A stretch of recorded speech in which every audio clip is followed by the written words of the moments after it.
are live. Hi everyone, this is Joseph, this is Gabby. Hello. Hi everyone.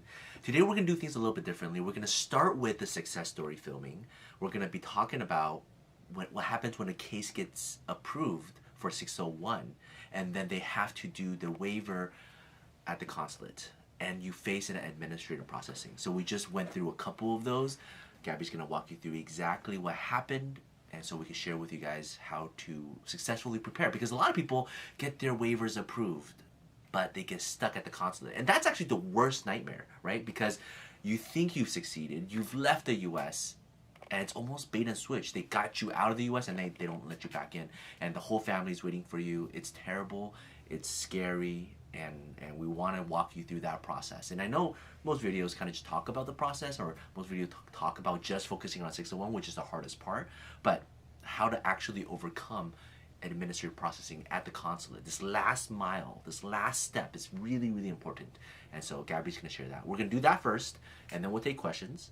And then we will do the news. And today's news is going to be talking about the H-1B updates and the $100,000 that you have to pay, who doesn't have to pay, and the unintended consequences of this, right? And so really excited. We have a full program for you. If you have any questions, feel free to ask. Gaylen's going to record all of it and then be asking it on your behalf. So thank you. Let's get started. Ready? Yes. Okay. Hello everyone. So I'm going to be sharing about the last two waivers that were processed in Ciudad Juarez specifically. The first one is a gentleman about early 40s. We started his case in 2020. Right in the middle of the pandemic. The wife was only a permanent resident when we filed the petition, so that petition took a little while because of that priority wait time and the visa bulletin and stuff. But then she naturalized in 2022. So as soon as she naturalized, we had to do an upgrade for the petition category. So these are things that normally happen with the waivers just because of the long processing time. So people becoming citizens, or like, you know, families having more children, or, you know, a lot of changes that go on throughout the entire process. So we did the upgrade category that kind of sped things up. Then we actually had to file the waiver, waited about 2 years for the waiver to be approved. And then once the waiver was approved, we actually had to request for the interview. So that takes another 4 to 6 months from Ciudad Juarez to schedule the interview. But what happened was that he finally gets ready, goes to the interview. We had to do a lot of update on the paperwork, affidavit of support, and different things that, you know, you need to present at the interview. Police certificate. This gentleman came to the U.S. when he was 12 years old. So because he came when he was 12 years old, Mexican nationals do not need to get a police certificate. And this is where we think the problem was, and why he was put into administrative processing is because he went and got a police certificate, but then the consular officer said, you know, you didn't need a police certificate from Mexico. You were only 12. It's only for children that left the country after the age of 16. So he goes to the interview. The interview went very smoothly. He actually got compliments about the paperwork. They said they had no questions about the paperwork. It's just a note on the system that said that he was undergoing background check processing. And because of the background check processing, he was not able to get an approval on the spot. But the officer said, I don't see why your case will be denied. So that was good news, kind of, but at the same time, it leaves him kind of like in a limbo. He was insured, and then we are on call 24/7 technically when our clients go out to the overseas interviews. So we were in constant contact, and I told them, I said, you know, let me speak to Joseph. Brought it up, and then we basically told them we're going to continue to monitor the case every day to see when there is a new update. So before he left the consulate, he went to the information desk. They ran a queue on his case again, and the officer confirmed at the information desk that it was only a background check issue. And because he's a male, they have to undergo now more strict background check processes to make sure that he never had issues in Mexico, and that the DOJ and the FBI were cleared from the US side. So He also had moved from California to Florida, so there was a change of address that had to be done at the embassy. So again, with the changes, I'm thinking that the government now wants to make sure these people are completely safe to come back. They are not a threat to the U.S. So there is a little bit more of, like just investigation. So he went back to his hometown, which was in Guadalajara. And he went to go see his mom after 35 years of being in the U.S. So it was kind of like mixed feelings because he didn't get the approval, but at the same time, he finally went to see his mom. He went to pay the respects to his father who had passed away. So he was very excited to do that, but then reality kicks in a couple days later, and then he calls, and then he says, have you guys seen any changes? And no, the case was still just in process. It just said in administrative processing, there is nothing. So good thing is they give you a results letter at the consulate, and it said, we don't need anything from you. Your case is undergoing administrative processing. So we have been doing this since 2013, 2014. Hadn't really seen this happen to any of our cases before. Usually we get approvals on the spot, and then people wait about a week and a half or two for the passports to be stamped, and then they come back to the U.S. But so it was new for us. It was new for him. With this administration, I think the pressure is even more on the people that leave the country because they don't know if any changes happen during the time that they are outside. How are they going to get back into the country? That's right. So the wife was desperate. He was desperate. So it's constant phone call from the wife, from the husband, but, just graciously trying to understand the situation and then just kind of relating to them in the sense that, if it were to be my husband, then I would be really concerned too, right? And then they have children. So just kind of like try to understand people and checking in the morning and in the evening before we went home until about 2.5 weeks later. The case is finally approved. So it was a matter of hours because we had checked that around 9 o'clock in the morning, and then around noontime, the wife just happened to ask, have you guys seen anything? And I said, yeah, we checked in the morning. It says it's still in processing. But let me check again just in case. And then as soon as we pulled up the case status from the NBC, it said visa has been approved and granted. So it's just, just that frustration, I guess, of having waited about 4 years and having processing. Then you get ready and then you go out, you have no result on the spot, but now you don't know what's going to happen. So, it was very exciting to see that it was approved. Then getting ready to come back again. We are on a standby as they re-enter the country just in case there are any questions, especially because this one took a little bit longer and it had never happened to us. So it was very exciting. He's back with his family. Then usually when you come back from Ciudad Juarez or any other country, you have to pay the fee for the green card to be printed and for the green card to be mailed to your home. So now that fee has been paid and he's just awaiting for his 10-year green card. This one will be a 10-year green card. That's amazing.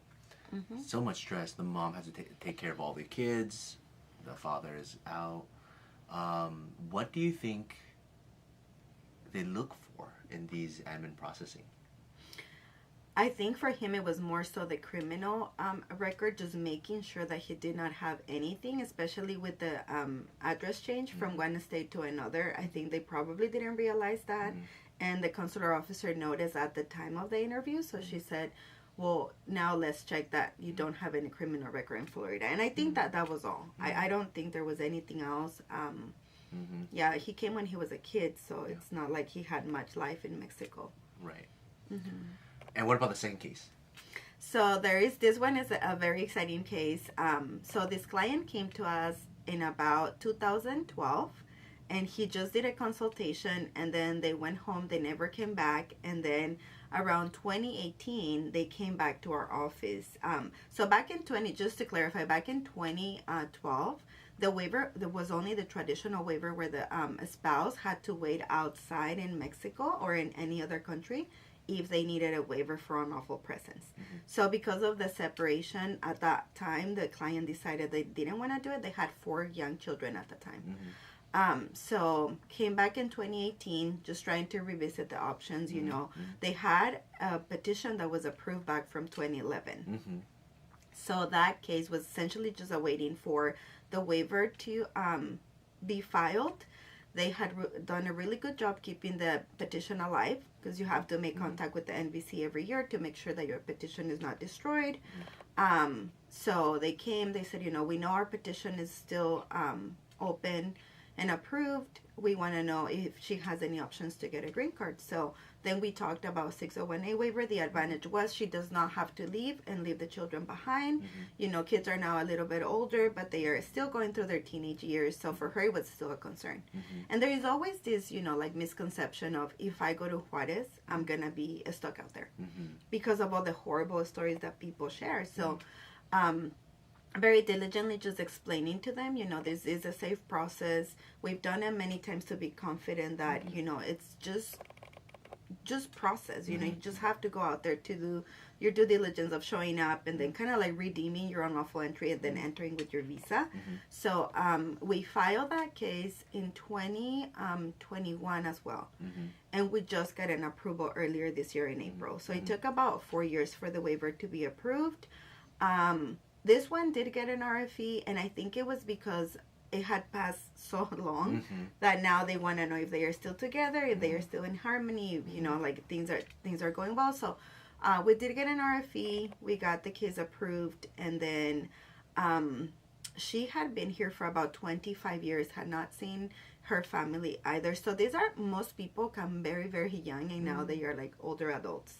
And, it's just the excitement of going back, but at the same time of leaving everything behind. In this particular case, the husband could not fly out with her, so she was going by herself with her younger son. So she even had to put the child on some sort of like online schooling so that he won't lose his place in the school, and he could accompany the mother. And then the older children stood in the U.S. And it's just, I think as a mom, I can relate. I mean, I would be frightened. The moment you tell me, like, I have to leave my kids behind, you're going to do a process that is quote unquote safe, and we are already explaining all the dynamics out there, but at the same time it's like, okay, what if that one thing goes wrong, right? Like, what do you do then? Your family is broken apart. You took your child to a country he's never ever been to in his whole entire life. Usually I hear stories of people going back to Mexico after many years, or even taking their children. The kids get sick. The food is not the same. Like it's just very, very scary. So had to do a few strategy and mock interviews with her, just to kind of like help her feel a little bit more confident. Again, just being on a standby, I think, is key for these cases. People just really want to make sure that they are not alone. Right. And I know it's just a phone call and it's just a text, but I think just that makes them feel a little bit more comfortable. So we try to be understanding in that sense. So she went out there. So her interview, they did not ask her many things. She said it took about 5 minutes for the actual interview. So just for the people that are not aware, there is a 2-step process for the interview nowadays. The first day you go and turn in all your paperwork. They review everything. That one is usually no-brainer for us. They just have to go through documentation. They collect everything prepared for the second officer that's going to do the interview. Second day, 5 minutes. What is your name? Where do you live? What's your husband's name? Who petitioned for you? Congratulations, your case is approved. So those are usually most of our cases. She got the approval on the spot, and then she went back to her hometown. Usually our clients go back to their hometown after the interview. They don't want to wait in Ciudad Juarez. It's a lot more expensive for them to wait out there. And then they get a chance to see their family. They are already in Mexico. So she went back to her hometown in Durango. Had a really good time with her family. Now, you get to see the dynamic between one that was just so scared that wouldn't be able to come back, or how long he was going to have to be out there. Usually, administrative processing can actually take up to 6 months to be resolved. That's so crazy. That is the right? Scary, your crazy. Your job, your house, your children, your spouse. Yeah. All the laundry that piles up if the mom leaves. It's crazy. Yeah, and all the soccer practices you miss, and all the school events that you would miss if you're out there for 6 months. It's crazy. So anyway, so she got it on the spot. She went back and just waited about 7 days for the passport to be delivered to her house, and then she came back without any problem. This one actually got 2 visa stamps on her passport. Oh, okay. So we don't know that. Just mistakes that happen at the consulate. So but there were 2 different stamps on her passport. So when she entered through San Isidro, they cancel one of the visas. Uh-huh. And they stamp the other one. Because obviously she can't use 2 visas on her passport. So when I contact her to say, you know, how did everything go? Did you know, are you back home or whatnot? I said, can you send me a picture of the stamp, the entry stamp, so we have it on record for your naturalization? She sends me the visa that was canceled. Oh, geez. And I'm freaking out. Right. And why was your visa canceled? So I immediately called her and I said, hey, what was the problem? And then she says, oh, there was no problem. They were very nice. And I said, wait, but your visa was canceled. And she's like, oh, I didn't notice. I just know that I'm back and I don't. So people don't really pay attention. The excitement is there and, you know, it's just like I'm back home and I'm safe and that's all that matters. But, you know, as law office, we are responsible for making sure that everything goes smoothly. So when I asked her to double check where the stamp was, she says, oh, yeah, I just noticed I have 2 stamps. And I said, oh, that's why they canceled one, because you can have 2 valid visas on one passport. So now, because that's the endorsement for them to travel for the 1 year until they get the green card. So she gave the other stamp, the entry stamp, and everything was fine. So many things, so many details. Going to these interviews, I mean, you can have the best strategy, you can have the best waiver, everything can get approved, but it's just on paper. If the client goes by themselves or doesn't have the courage to end up leaving the U.S. and go to these interviews, because we've seen that happen before, then it was all for naught. They just don't go, they don't actualize it, they never actually get the green card. So winning the waiver, you can have the best team prepared for you, but you ultimately still have the courage to go. And then when you do go, you need to have the confidence to face the officer and to be able to answer the questions and demonstrate the hardship. Even if it's a 5-minute interview, the officers are trained to pick up lies. And these clients, what they need at those moments is not necessarily just better strategy or better legal knowledge or better case law. They need somebody to hold their hand, to encourage them, and to walk them through the process every step of the way, before the interview, mock interview, right after the interview, when the visa gets issued, and when they come back through CBP, right? Crossing the customs line and be able to re-enter the U.S. I mean, it's not done until it's done. If, everything before that is just planning, it's just a wish. I wish I can have a green card. I wish I can have my waiver approved. But just wishing, and it's not done until it's actually done. And then once they cross back in, the green card arrives. And it has to be right, too. We've seen, names wrong, birthdays wrong, age wrong. We have to renew it, get a new one again. But it's not done until it's definitely done. And then they get the green card. And then they can finally petition somebody else. Or when they become a citizen, they can finally petition somebody else. Right? These guys, they wait here for 20 plus years, 30 plus years, no criminal record. They have so much ties to the U.S. 4 children here. It's crazy how much work is required to make it happen. And this is already the 601A for some of them, right? It's already the easy version. It's still this hard. Yeah, I see time and time again people go back to their home countries or their hometowns, and they feel like they don't belong there. Right. They don't belong anymore. That's just not, that's just not who they are anymore. And it's just crazy to me how we just become so, so apart from our own roots. Yeah. It's like, I don't know, somehow you come to the U.S. and you're somehow reborn in a way. Yeah. Because now you're so Americanized that when you go back home, it's like, you don't belong here. What am I even doing here? Is this who I used to be? Yeah. And that's crazy because a lot of the time, especially this last situation, says, I want to go back home. I love seeing my family. I love eating the good food. I love the opportunity to be here is a blessing.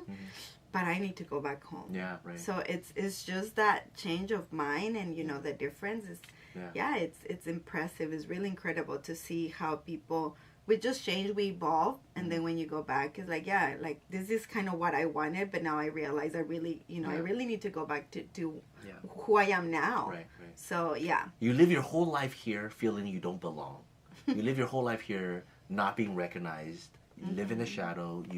You are fearful.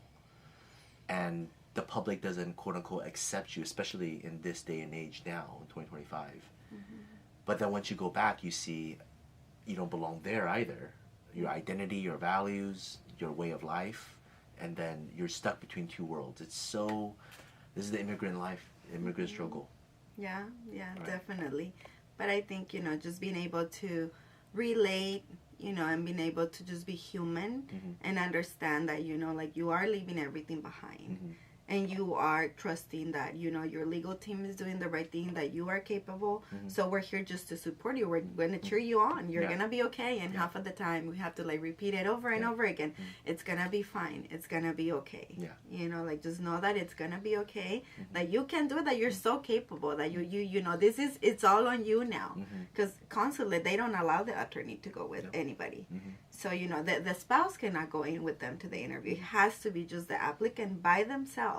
It's every consulate, every country. So it happens all the time. All the time. Any questions? Yes, so Gabby is with us for another 10. She does a lot. She's our senior paralegal, case manager for our family department, Spanish department. So I'll focus on those questions. We are getting some questions about H-1B, who is exempt, special interest and stuff. So we'll talk about that a lot in a few minutes, right? Yeah, right. So for now, is there any updates on the final ruling for DACA? Not yet. Nope. Still waiting. USCIS needs to issue their decision. Okay, so feel free to add more questions. Do you think it's still viable for physicians to get a national interest exception for the H-1B fee? I don't know. We haven't done it yet. I would always argue, and I would try, because you never know until you try, right? Like we got the national interest exception for a interior designer a few years ago. Like a lot of these are just in the air arguments. The law needs to be strict, right? The law needs to be strict. There's exceptions that apply on a case-by-case basis, and then it's just up to the officer. So you prepare a case well, you file it, the officers are going to ask their supervisor, and if not many people are applying, to them, their job is in danger. They violate the U.S. code when suddenly 100 people apply and they approve 100 of them. If everybody gets approved, then the exception doesn't really exist, right?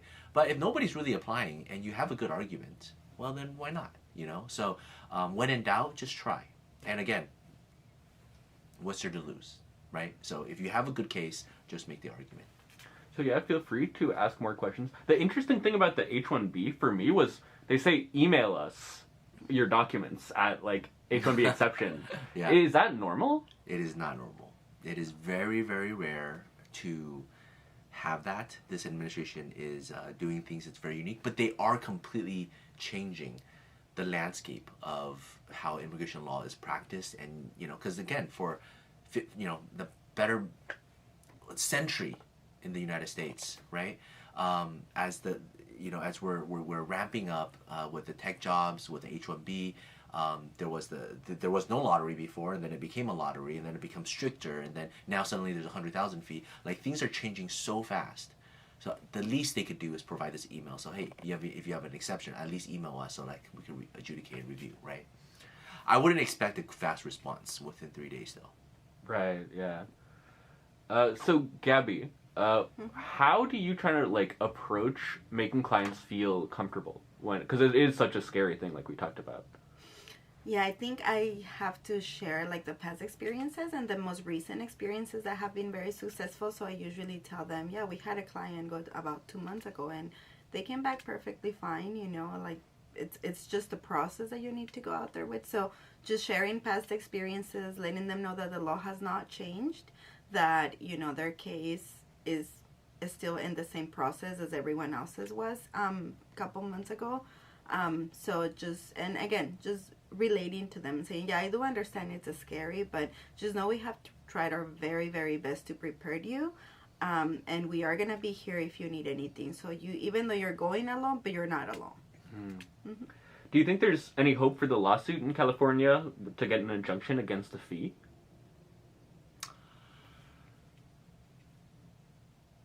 I personally think that this will stay. And it will be modified, it will stay, they will probably win. The government the White House will probably win this battle. There could be different fees talking about disruption of business practice, etc. But eventually, it will become more so codified because the presidential has that authority on the border, right? And they have the authority on the consulate. And so there are legal nuance arguments saying that this is completely disruptive and you're overstepping the bounds and it's up to Congress. But, I mean, presidential proclamation could completely just stop it all anyways. There's a travel ban worldwide for all of these positions. And I think they played it quite well with these updates saying, if you're in the United States and you file change of status, the fee doesn't apply to you, right? Of course, USCIS still has to adjudicate it, but if you're in the United States, it doesn't apply to you. It's not them giving grace and being kind. It's the fact that they don't have authority. They won't be able to win that legal battle. You see what I'm saying? So I'm going to get into that update a little bit more clearly, but I think they played it very clearly, you know, and so I think they have a strong chance in winning it, and that's why I think it's here to stay. Yeah. It was so nice being here today. I love sharing our success, our clients' stories, just how we are able to help them out. But I do have to go have another appointment. So thank you so much. I will see you guys next time. That's interesting. I called you guys and you said y'all not taking new cases. Interesting. Yeah. Depends on what case category, I guess. Right. Yeah. We are quite swamped with a lot of different case categories. You know, a lot of times we specialize in things that maybe it needs to be a 2-week or 3-week turnaround, right? Something that's really, really complicated. You need a lot of people to work on it. Those are ones that we really focus on. Now, if you have a case that, you know, could take a month or 2 months, and then it's pretty simple. A lot of times what we do is we do the online consultation format where we give you the guidance so you could just do it yourself. You don't have to hire a law office to do the whole thing, right? We give you the guidance, we teach you the key points, and boom, you're done. Now, you know, obviously it's not done until it's done. You might have to wait a year for approval, etc. Or if there's a hiccup, then you could do a request for evidence, strategy discussion. All that is fine, right? But you know, different case categories, we are quite limited. We don't I mean, again, we're just like a business. We only have about 20, 30 people here at the firm, and we're processing like hundreds of cases every month. So, you know, there is a bottleneck. Yeah, they say they have a master hearing coming. Do you take cases like that? Well, yeah. So, even more so, right? We don't do asylum cases, and we don't do the court cases as well, right? Now, if it's our own individual clients, and that ended up in deportation court that have master hearings, then sometimes we end up doing it, but that is not our wheelhouse. That is not primarily what we do.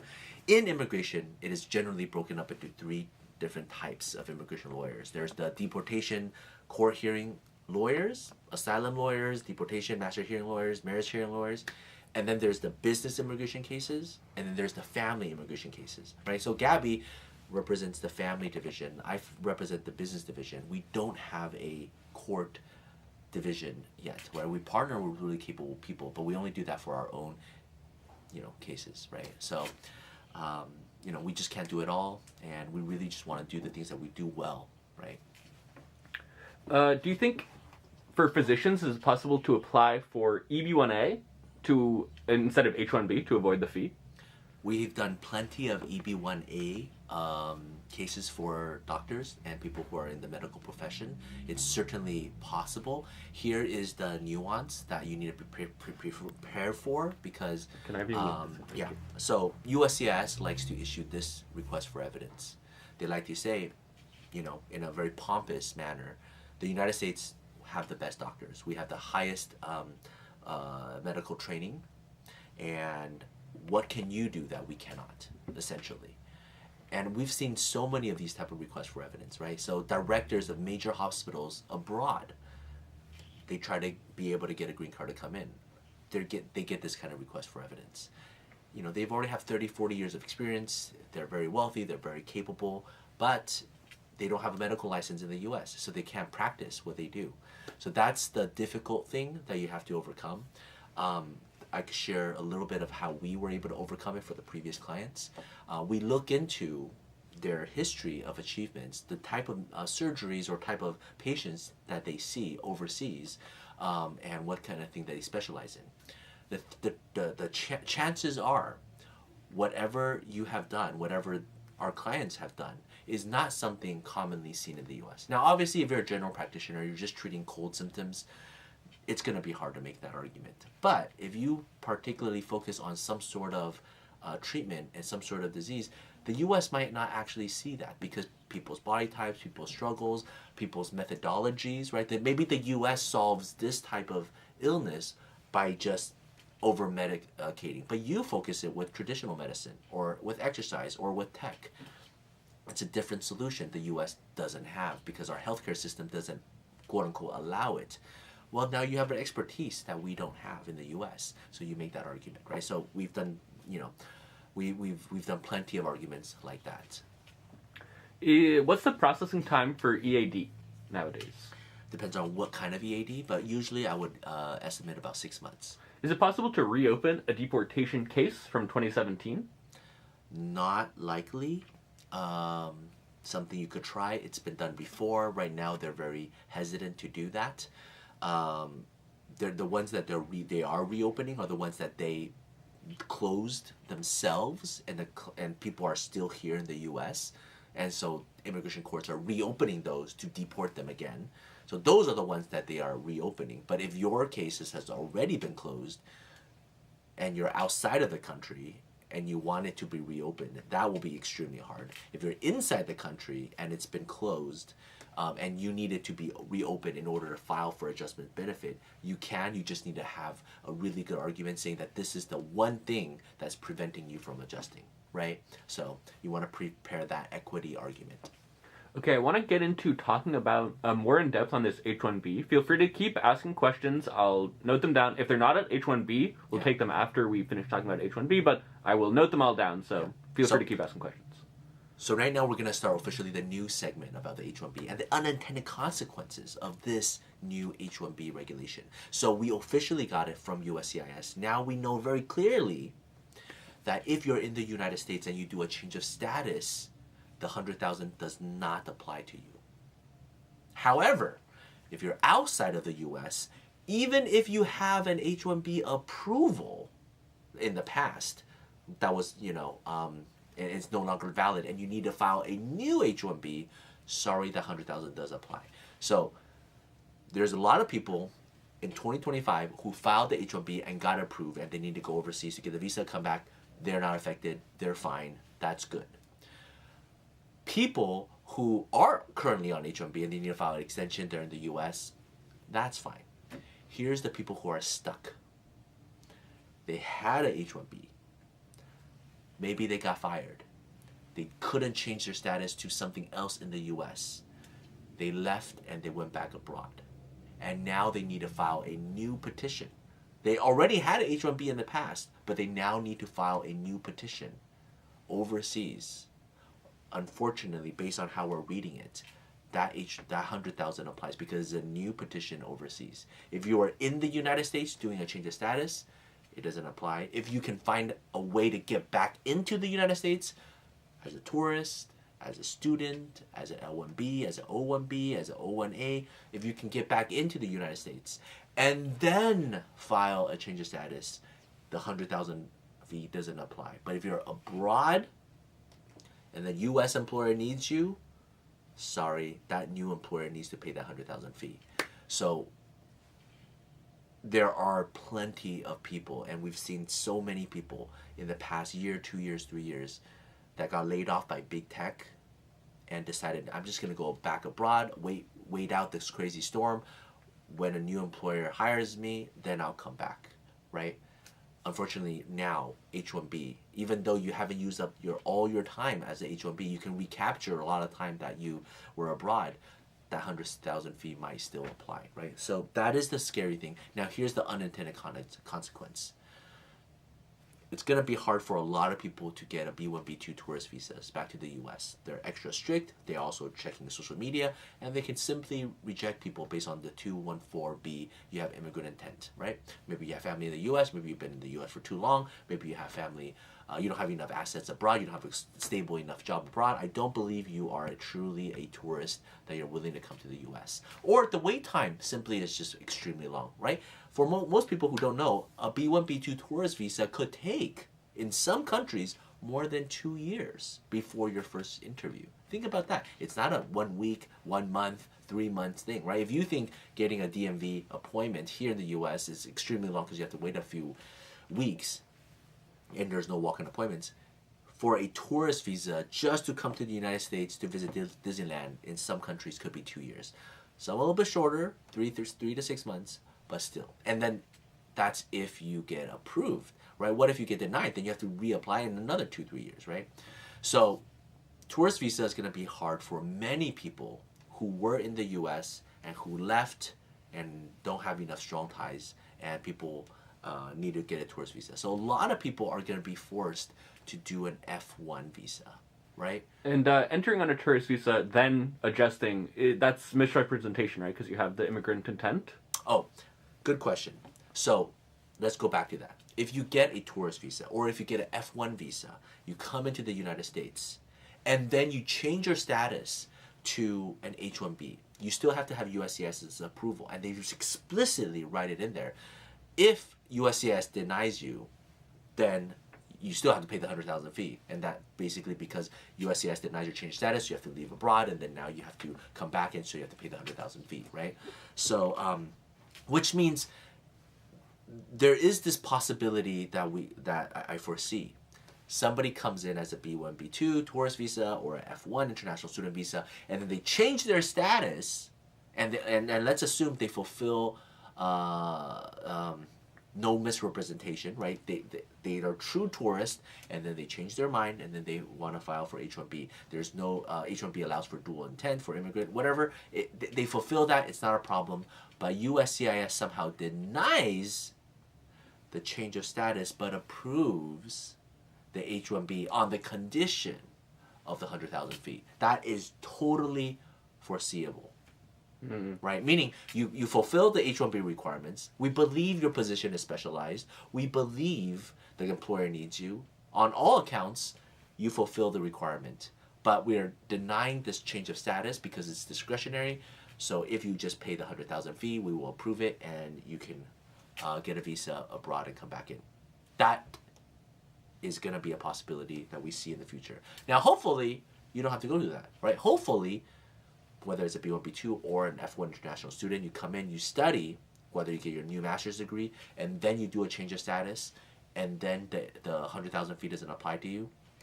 That's probably the safest route, by not having to pay the 100,000, right? Instead of 100,000 going to the government, you essentially pay that 100,000 in tuition fees and living costs to the school. But you sacrifice 1 or 2 years, you do additional schooling, you pay the high tuition fee.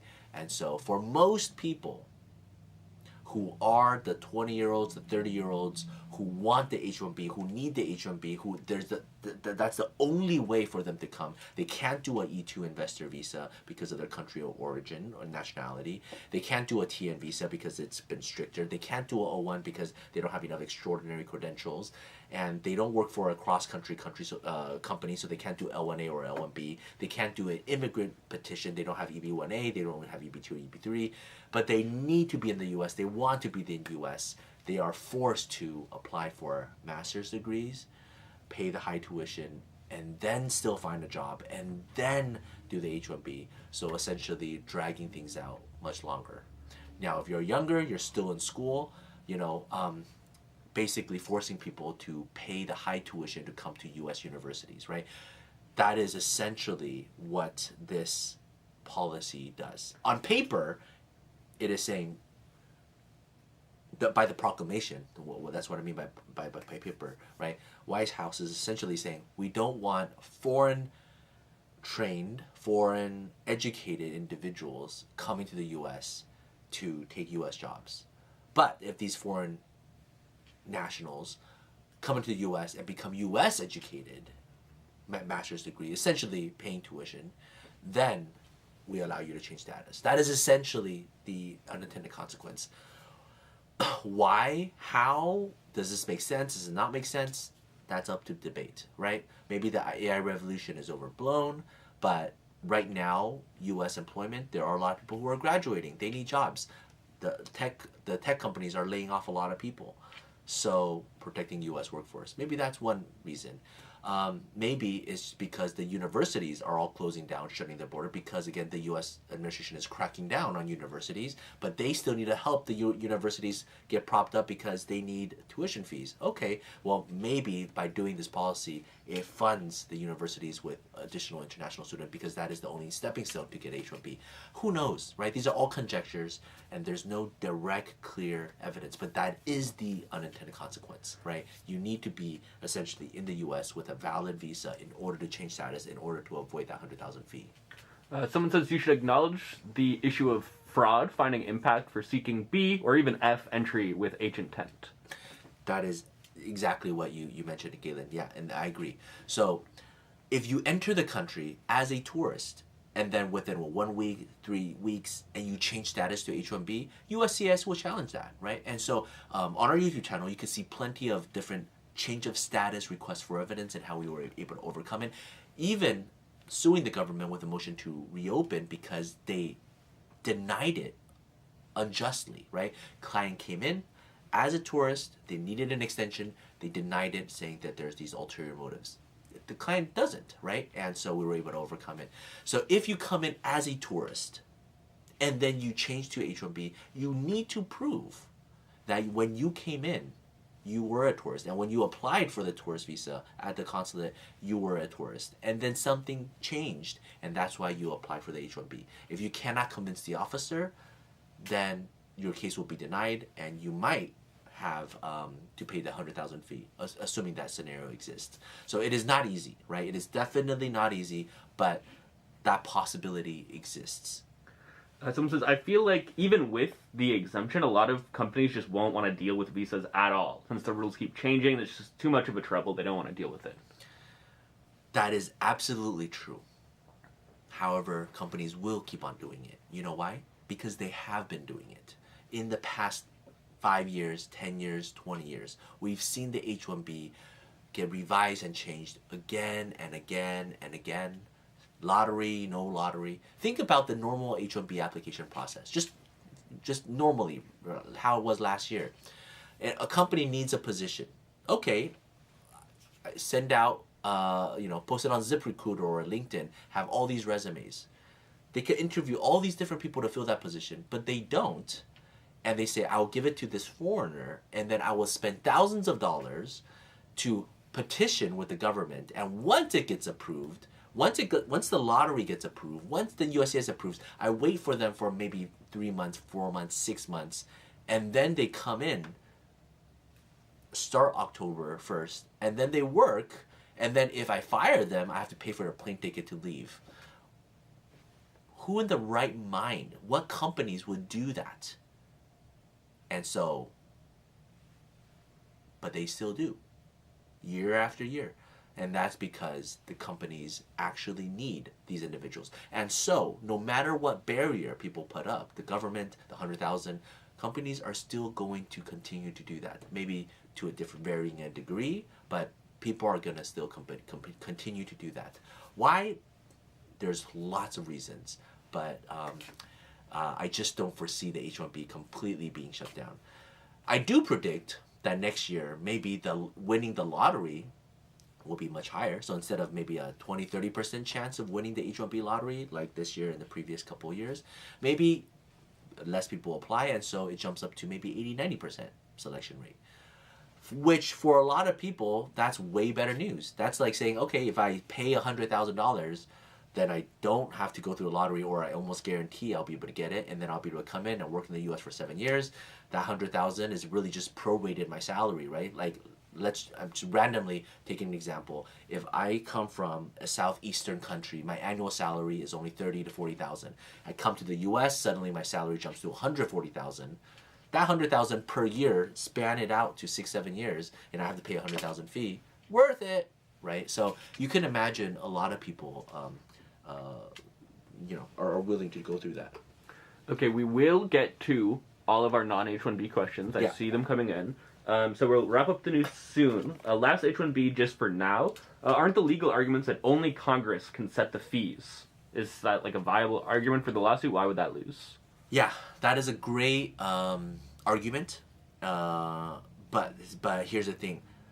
The proclamation doesn't stop the H-1B. It's not adding a new fee for the H-1B application per se. It's just for the foreign individuals who are being petitioned to come back because of this, the fraud that they have detected of people circumventing the immigration law, which they have found. So it is more of a national security defense sort of proclamation, right? And so if you're in the United States and then you file, that fee doesn't apply to you. So they parsed it very, very closely. Had they said, we don't like the H-1B program, from now on, all H-1B programs have to pay the $100,000, they will get sued and they will get shut down. But they narrowly said it's only for people who are applying overseas, because that is what the presidential authority is. You know, they could shut down all the consulates and nobody can ever get H-1B visas, right? And then so again, that is their position. And it seems like a lot of the courts are really hewing to the president's authority and kind of deferring to that. Right. Okay, so my husband is from Mexico. Oh, first do we want to just like wrap up the H-1B news video? And that's it for the H-1B news video. Thank you for watching. If there's any more updates on the H-1B, I'll definitely talk more about it. And feel free to tune in. Every Thursday, we'll be sharing the latest things. Okay, so now we will get more into questions. You guys can see how the videos are getting made. My husband is from Mexico. I'm a U.S. citizen. He entered with a work visa. What is the time frame? U.S. citizen, non-immigrant, came into the U.S., has a work visa. The time for him to get a green card, I'm assuming, right? Mary petition. The formal response that the firm gives out is approximately a year and a half, because we can't predict the future. We don't know how long USCIS takes. Recently, we've been seeing cases get approved as fast as like 6 months, 3 months, right? Provided that it's good case. So these are like historic speeds, you know, and we've only been seeing it like sort of like this year. And then if you roll back a couple years ago, the year and a half sometimes can drag on for 2 years. But yeah, I mean, file it and you know, so it's anywhere between 3 months all the way to like a year and a half before he gets his green card. What's the update on asylum applications right now? We don't have asylum applications updates because our office doesn't do asylum cases. Can I do an N600 if my mom is a citizen through her mother? Yes, you could do N600. There's a lot of things you have to prove, right? Your grandmother's residency, your mother's residency, do they qualify? Do you qualify to go under them? Just know you can only do it once, and if it's denied, you have to do 290B motion to reopen to apply again. So it's very tricky and it's very nuanced. Does an I-130 with planned consular process take longer to get approved than within 485? So I-130 consular process, is that longer than a 485? You know, it's about the same. You know, we've calculated this again and again, especially last week's live. You could see Margaret. We actually parsed it out very detailed between the K1 visa, the I-130. It ends up being about the same. And so it really depends on your lifestyle, right? And so some people, they say, I need to be together and I need to be in the U.S. together. That's a non-negotiable. Then I-130 45 is just that much better, right? If some people say, I don't mind waiting outside for an extra 6 months to a year, that's not a big problem. Then, and it's to some people, I need to keep on working. If I'm in the U.S. and I might not be able to work for 6 months to a year because I might not have my work permit, that is a deal breaker, then don't do the U.S. route, right? And so we've seen so many of these kind of things play out. How long does it take to get approved after my 42B is approved? Sorry, how long does it take to get the green card after the 42B is approved? Congrats! Most of the time, after 42B is approved, the processing unit with USCIS takes about 1 to 3 months if everything goes smoothly. The court has to transfer it to USCIS. USCIS approves it, and then the card gets mailed out. If there's delays, call and then or use Emma to kind of track the case. My wife is a permanent resident. Is it true that she cannot come back into America? That's being said on TikTok. Say that again? My wife is an LPR. is it true that she can't come back into the United States? They're saying that on TikTok. That is not true. Depends on Yeah. So having a green card, you are a lawful permanent resident. You have rights to be in the U.S. When you come back into the United States, the CBP officer, the border officer, they have a right to inspect you. They will admit you unless one of these things apply, right? I think the law is like 1011 USC. Anyways, they have to admit you unless one of these things apply. So, of course, they could deny your entry based on national security grounds, but they could deny U.S. citizens on national security grounds, right? So that's number one. Number two, if you've been outside for over 180 days, well, then you might have been trained by a foreign military, right? So they can expect you and asking a few questions. If you have abandoned your green card, right? If they determine you've abandoned your green card, they could decide, hey, I'm going to confiscate your green card, but they still end up admitting you and you go see an immigration judge. So I could say confidently, we specialize in helping people who have green card holders re-enter the country, whether they left for 180 days or they left for the U.S. for 13 years. That's like our highest, craziest case that we're able to help somebody come back in. But we do anywhere between like 2 years out, 3 years out, 5 years out, people who have criminal records, people who have a warrant, right? Because they failed to pay a traffic ticket and then now that rolled into a warrant, they left the U.S., they didn't know about it. Now they come back, how to deal with ICE, how to deal with CBP, how to deal with the court and the traffic ticket, and so as a green card holder, you definitely have the right to come back in. It's just about how to go through that process successfully. Mm-hmm. Yeah, we have a lot of videos on this topic on our YouTube channel. Right. Will entering the green card lottery impact my E2 visa because of the immigrant intent of the lottery? Probably. I haven't seen a case denied yet because of that. Most of the arguments that I've seen where E2 is denied for immigrant intent is because they have a U.S. citizen child here. So they crossed the border or, they entered with a valid visa, they gave birth, they left, they applied for E2, and now they say, hey, you have a U.S. citizen child. We don't believe you have a plan to come back to the home country, right? We believe you have immigrant intent and deny you. How can I talk to you about my case? On our website, you can book a consultation, and there are a lot of different, whether you want to speak Chinese, Spanish, or English.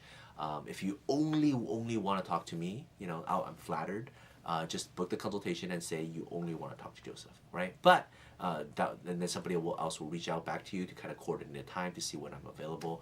But generally, we have such an amazing account managers, attorneys here who specialize in different things, right? So sometimes when I talk with you, I might not even know, right? For example, I'm not an expert on N600s. I'm not an expert on detailed H-1Bs or EB2, EB3s, and so, but yeah.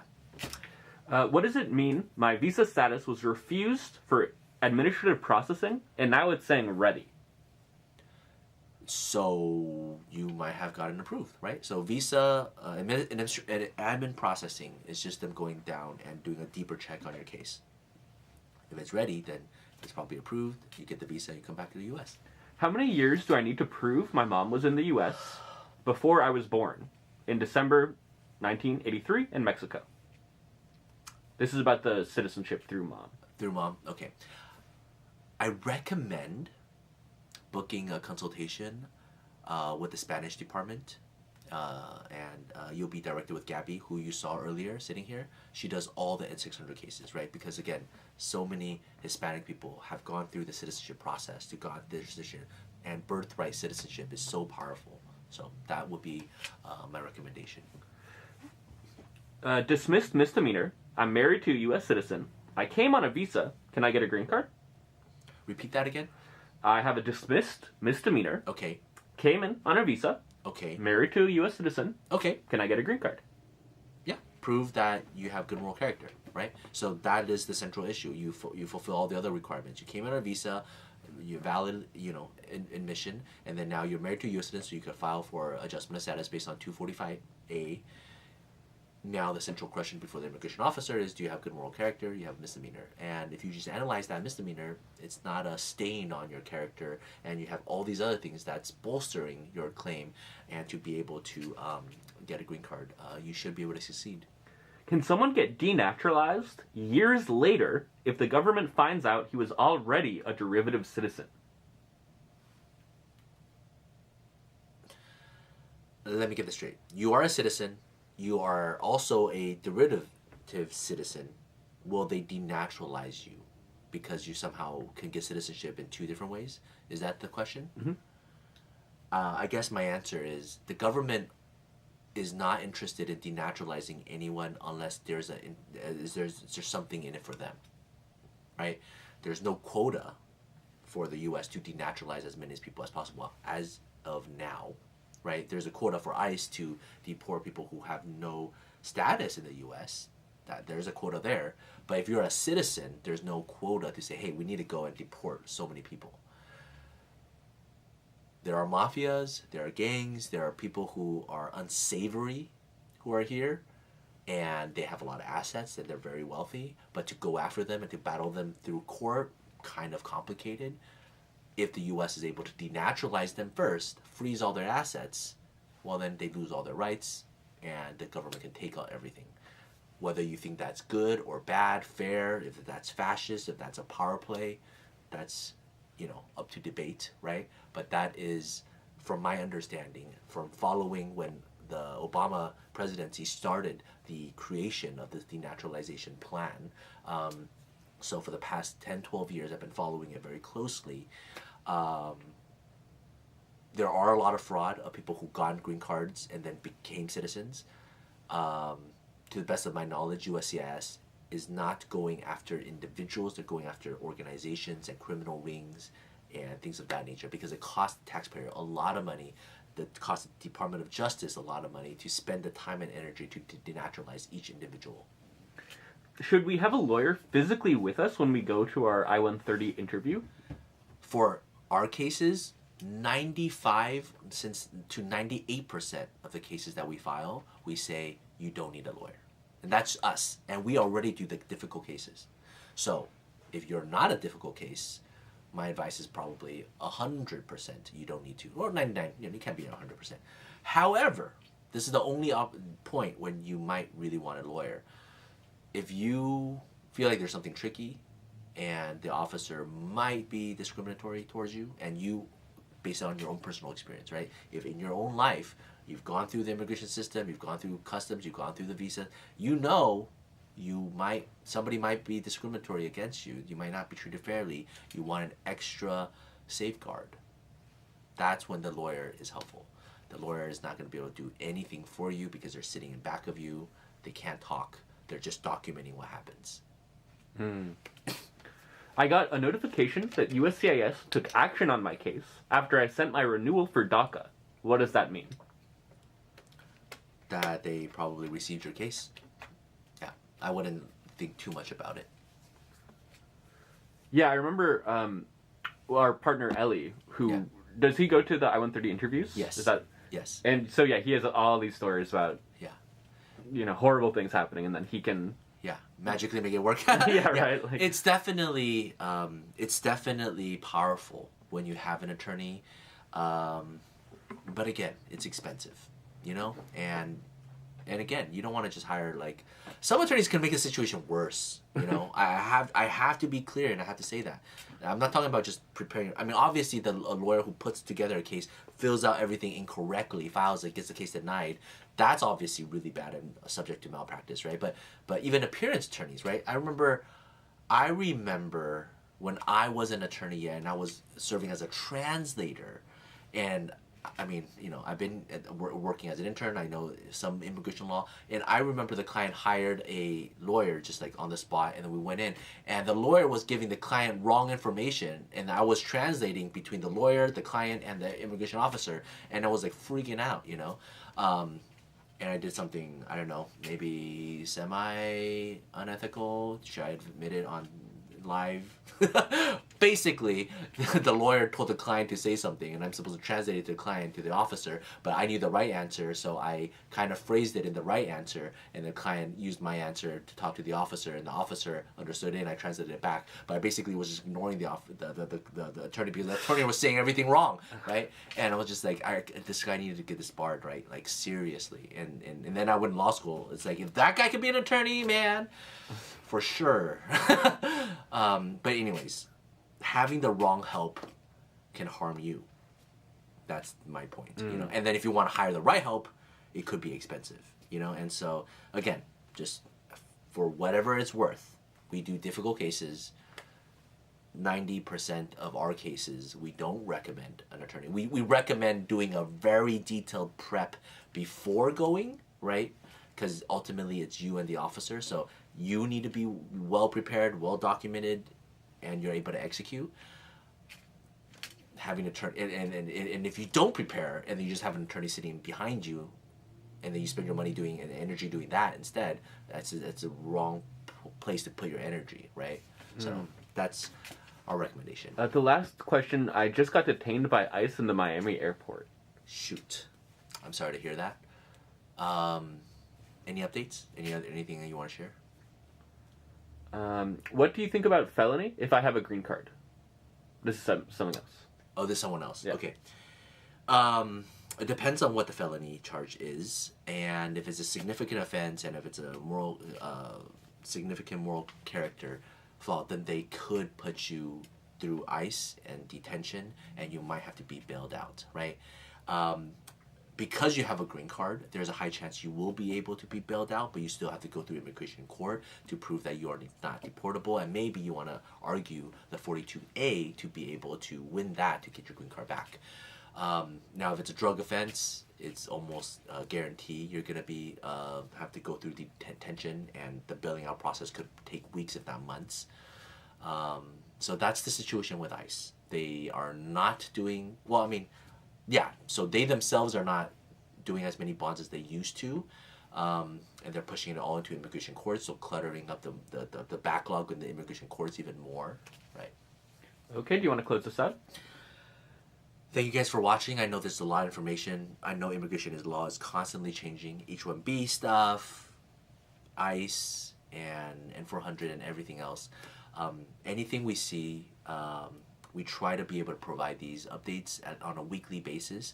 We can only, really do one or two things. We do one success story and one news, but hopefully that provides a lot of context. And again, feel free to just jump in, ask your questions, and I do my best to answer everything. Thank you for watching. Take care. Bye-bye. Thank you all so much. And we will end now. And now. Okay. We are no longer live.